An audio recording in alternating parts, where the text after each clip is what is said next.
Everyone knows the 4 big foundations of being a dad. Bad jokes, terrible fashion choices. For some, like me, a really lame, fuel-efficient car, I won't name any names, Prius, an over-obsession with something that really doesn't matter that much, like sports or politics. But I want to get back to the 4 big foundations of being a father. If you remember, the big 4 are being present, being a protector, being a provider, and being a mentor. Let's just jump into the first one, being present.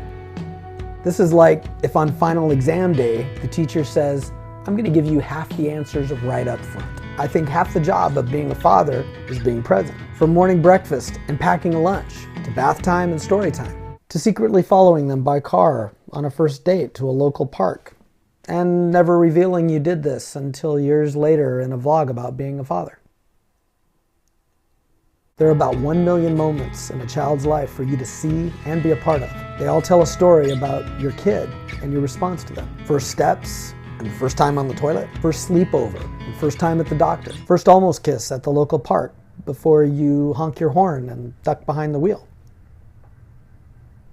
Just being there to answer questions like, why is the grass green? Why is the sky blue? Where do babies come from? Come to think of it, I think that's the only one I know the answer to. So here are the 4 big reasons why being present is so important. Number 1, intervention. Being there to help them avoid tragedy or help them walk through a really tough situation. For example, when my son was about 3, he fell hard on his chin with his tongue out and nearly bit it clean through. And I don't say that tongue in cheek. Too soon, Josh? I was told at the ER that they couldn't sedate my son.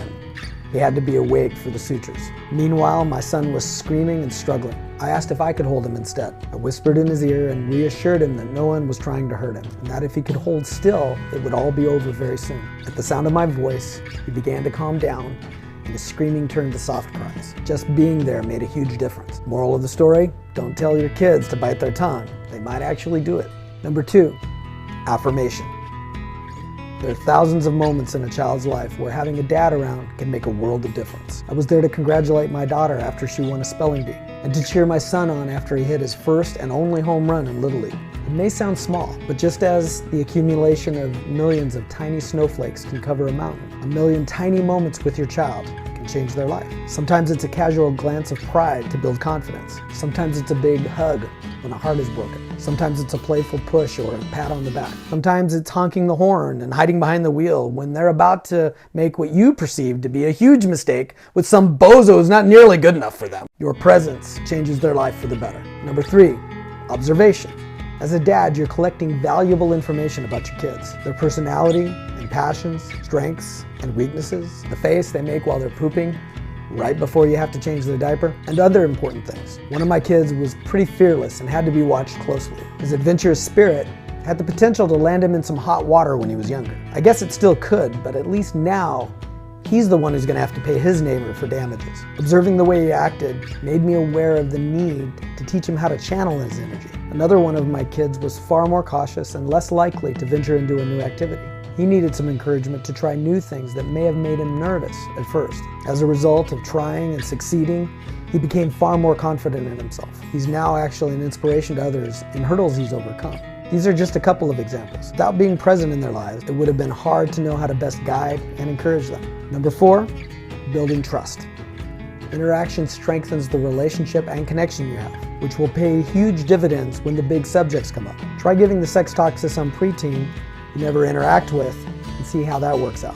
The goal is to respond consistently, fairly, and compassionately in every situation. So when they need to talk about issues that could really help or hurt them, they'll trust you enough to come to you. This requires being present for all the little events, whether it's helping tie their shoes or helping your child recover their confidence by reminding them of who they really are. Your presence is the greatest present you can give your child. Please like, share, and subscribe below. I hope you liked my presentation. The difference a dad can make in one child's life can change the world.